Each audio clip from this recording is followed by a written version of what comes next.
Hello friends, my name is Gopal Gupta. आज मैं आपके लिए लाया हूँ CBSE 9th maths NCERT chapter number 1 number system. आज हम देखेंगे एक्सरसाइज 1.3। इसमें हम क्या देखेंगे? देखिए, रियल नंबर एंड डेसिमल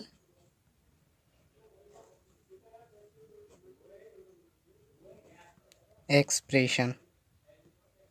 सबसे पहले हमने क्या देखा था? हमने पहले ही देख लिया था क्लासिफिकेशन। अब हम देखेंगे real number and decimal expression. देखिए, अब हम क्या देखेंगे? सबसे पहले एक हम लिखते हैं, क्या लिखते हैं? इसे हम P/Q की फॉर्म में लिखा है हमने। इसकी देखिए डेसिमल कितना है, इतना होगा। मैं आपको लॉन्ग डिवीज़न मेथड द्वारा अभी पूरा क्लियर करूँगा, पहले इसको देख लीजिए। 0.875 और इसे देखिए तुम्हारा है 0.1428। अब हम क्या देखेंगे? देखो, लॉग डिवीज़न मेथड से हम इसे सॉल्व करेंगे कि ये कैसे सॉल्व होता है। देखिए कैसे देखेंगे, लॉन्ग डिवीज़न मेथड से देखेंगे। 3 × 3 × 10, ये लॉन्ग डिवीज़न मेथड होता है। हम तीनों एक साथ देखेंगे कि कैसे कैसे। देखिए, ठीक है। देखो कैसे, देखो इसका मल्टीप्लाई आपको मैं सिखाता हूँ। अगर जिस किसी पे आता है वो कर सकता है, और जिसकी समझ में नहीं आए वो ये देख ले। देखो, देखिए 3 का मल्टीप्लाई 10 में, तो क्या देखेंगे? 3 3 जा 9, 1 आ गया। तो इसमें हम देखो, इसके बाद कुछ डिवीज़न हो नहीं रहा, तो हम क्या करेंगे? पॉइंट लगाएंगे, क्या देखेंगे? 0 लगा लेंगे। 3 3 जा 9, फिर देख लीजिए 1 बच रहा है, तो उसके बाद फिर हम 0 लगा लेंगे। 3 3 जा 9। देखो ये नंबर रिपीट होता रहेगा, तो ये नंबर तो रिपीट होता रहेगा। अब हम देखो सेकंड देखेंगे, क्या देखेंगे? देखो सेकंड को डिवाइड करेंगे। देखो ये इससे डिवीज़न करेंगे। देखो 8 का डिवाइड 7 में हो नहीं सकता, तो इसलिए हम 0 पॉइंट लगाएंगे। लगा लिया। अब उसके बाद हम इसको डिवाइड करेंगे। देखो ये क्या कर रहे थे? हम मल्टीप्लाई कर रहे थे। तो देखिए 8 8 जा 64, कितना बचा? 6। तो हम 0 ले लेंगे, और उसके बाद देखेंगे 8 7 जा 56, क्या बचा? 4 बचा। अब उसके बाद देखिए 0 लेंगे। 8 5 जा 40। इसका देखो क्लियरली हो गया, तो क्या आ गया? रिमाइंडर 0। अब हम 7 का करेंगे। 7 1 जा 7, कितना बचा? 3। अब उसके बाद हम देखो ये 7 का डिवाइड 3 में हो नहीं सकता, तो इसलिए हम क्या देखेंगे? देखो डेसिमल ले लेंगे। उसके बाद क्या देखेंगे? अब 7 देखो क्या देखते हैं? देखो सॉरी सॉरी, एक गलती हो गई। देखो मैंने आपको थोड़ा शॉर्ट में नहीं रॉन्ग बता दिया है। देखो ये गलत हो गया है। देखिए सॉरी उसके लिए। देखो देखो 7 का मल्टीप्लाई 1 में नहीं हो रहा, तो हम इसे पहले 0 पॉइंट देखते हैं। उसके बाद क्या देखेंगे? देखो 7 × 1, ठीक है, तो 7 आ गया। अब इसको ये 3 बचा, तो 3 0 हम पॉइंट आएगा तो 0 ले लेंगे। तो देखो 7 4 जा 28। उसके बाद 2 बचा, एक 0 ले लेंगे। अब क्या देखेंगे? 7 2 जा 14, 6 बचा। उसके बाद क्या देखेंगे? 0 ले लेंगे। अब क्या देखेंगे? 8, क्योंकि 7 8 जा 56। उसके बाद 4 बचा। 4 बचने के बाद हम देखो फिर 0 ले लेंगे, लेना चाहो तो। ज़्यादा मत लॉन्ग करो, तो नॉर्मल रखो। देखो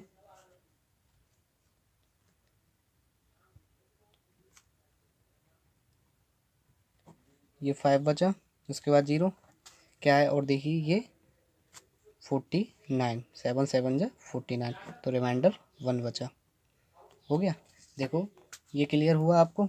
अब देखो होने के बाद देखो, ये मैंने पहले ही आपको मैंने सॉल्व करके बता दिया, पहले ही लिख दिया था मैंने, क्योंकि मुझे इसकी वैल्यू पता थी। देखिए ये लिख दी थी मैंने। अब हम इसे कैसे देखेंगे, देखो क्या देखते हैं, देखो अब क्या हमने देखो मल्टीप्लाई किया था, दोबारा से हम नोट कर लेंगे। देखो 3 का मल्टीप्लाई 10 से किया था तो कितना आया था, 3.33। देखो हम कैसे लिख सकते हैं, क्योंकि ये नंबर बार बार रिपीट हो रहा है तो इसे हम कैसे लिख सकते हैं, देखो 3.3 बार, इसे ऐसे लिखा जा सकता है। हो गया क्लियर। देखो क्योंकि ये नंबर बार बार रिपीट हो रहे हैं, क्योंकि ये रिपीटिंग नंबर है, तो इसे हम क्या बोलेंगे, देखो नॉन टर्मिनेटिंग। देखो ये आपको मैंने पहले ही बताया था, पहले ही लेक्चर में बताया था, non terminating and repeating number. Repeat हो रहा है ना नंबर।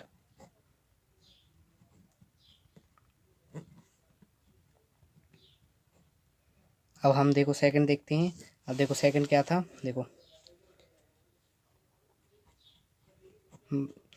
8 का मल्टीप्लाई 70 में तो कितना आया था, 0.87। देखो क्योंकि देखो ये नंबर क्या है, ये रिमाइंडर कितना बच रहा है, 0, और इसमें बच रहा है 1। देखो ये तो क्लियरली यहीं सॉल्व हो गया। आपको ही पता है 0 होने के बाद क्या करती है, क्रॉस कर देती है। बिल्कुल देखो 0 है, आपको ही पता है 0 में क्या होता है। बिल्कुल अगर नंबर कोई भी डिफाइन हो जाए तो उसे हम बोलते हैं टर्मिनेटिंग नंबर। ना तो कोई रिपीट हो रहा है इसमें, टर्मिनेटिंग हो रहा है। हो गया क्लियर। देखो सॉरी मैंने, देखो टर्मिनेटिंग हो रहा है। अब उसके बाद हम क्या लेंगे, देखो ये लेंगे, ये वाला हम लेंगे। लेने के बाद देखो 10 मल्टीप्लाई 7। अब देखो ये आपको मैंने वैल्यू पहले ही सॉल्व करके दिखा दी थी, ठीक है क्लियर। तो देखो ये क्या है, इसे हम कैसे लिख सकते, देखो ये नंबर बार बार रिपीट होगा, क्योंकि देखो रिपीटेशन हो रहा है इसमें ज़्यादा। देखो यहाँ 10 था तो यहाँ ये बार, अगर हम 0 इधर देंगे तो ये देखो रिपीट हो जाएगा, इस वजह से ये बार हो जाएगा पूरा नंबर, ठीक है, क्योंकि ये नंबर बार बार रिपीट होगा। इस वजह से इसे क्या बोलेंगे, नॉन टर्मिनेटिंग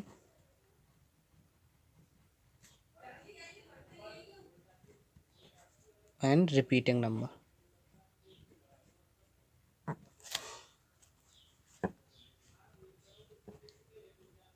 हो गया क्लियर। ये पता है कौन सा मेथड था, ये था लॉन्ग डिवीजन मेथड। ये हमने बताया था आपको लॉन्ग डिवीजन मेथड से। देखो क्या है, ये तो एक स्ट्रिंग बनी हुई है, ये स्ट्रिंग है। ये देखो क्या है, ये हमने लिखा था P/Q की फॉर्म में। अगर अगर हमको क्या पूछा जाए, क्या पूछा जाए, अगर हमको कोई पूछता है, क्या पूछता है, डेसिमल एक्सपेंडेड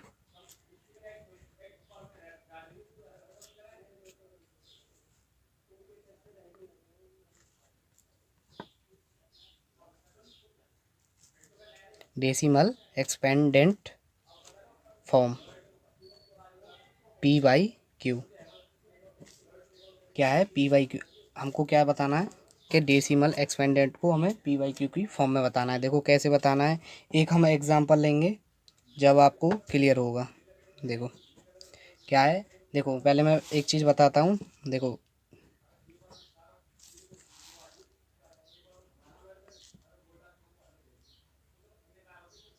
इसे, ये देखो डेसिमल है, इसे हमें किसकी फॉर्म में लिखना है, P/Q की फॉर्म में। देखो कैसे लिखते हैं, आपको मैं इसका पूरा तरीका बताऊंगा कि ये कैसे सॉल्व होता है और कैसे लिखा जाता है। अब देखते हैं हम P/Q की फॉर्म में कैसे लिखेंगे। देखो एक एग्जांपल लेते हैं, हम आपको उसके द्वारा बताएंगे। 3.142678, ये एक आपका एक एग्जांपल है। देखो इसको लिखने का एक तरीका बताते हैं कि इसको P/Q की फॉर्म में कैसे लिखा जाएगा। देखो ये नंबर है तो हम इसे P/Q की फॉर्म में लिखेंगे 3.142678। देखो इसे P/Q की फॉर्म में लिखने के लिए देखो ये जो डेसिमल है इसको काट के 1 लिख देंगे नीचे।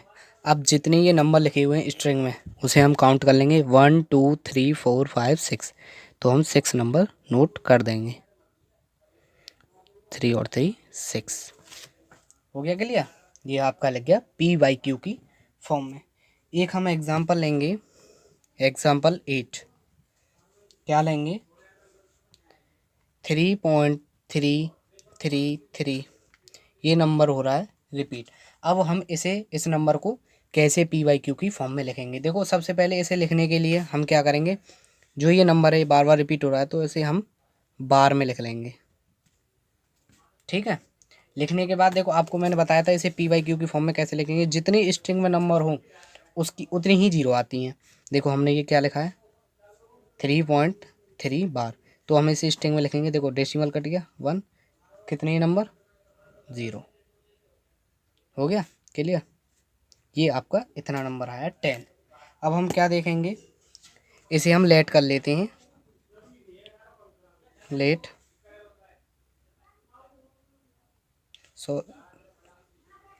लेट करने के बाद देखो सॉरी ये नंबर 0.33 था। सॉरी आपको मैं एग्जांपल बता रहा था उसमें गलती हो गई, ये नंबर ये था।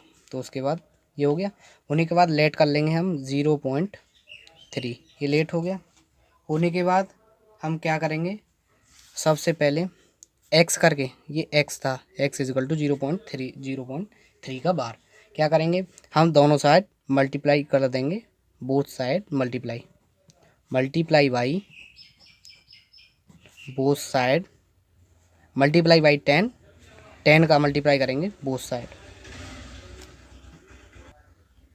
देखो 10 का मल्टीप्लाई करेंगे, देखो कैसे करते हैं। ये x था, देखो पहले इसे नोट कर लेते हैं x.03 बार। तो इसे हम मल्टीप्लाई कैसे करेंगे,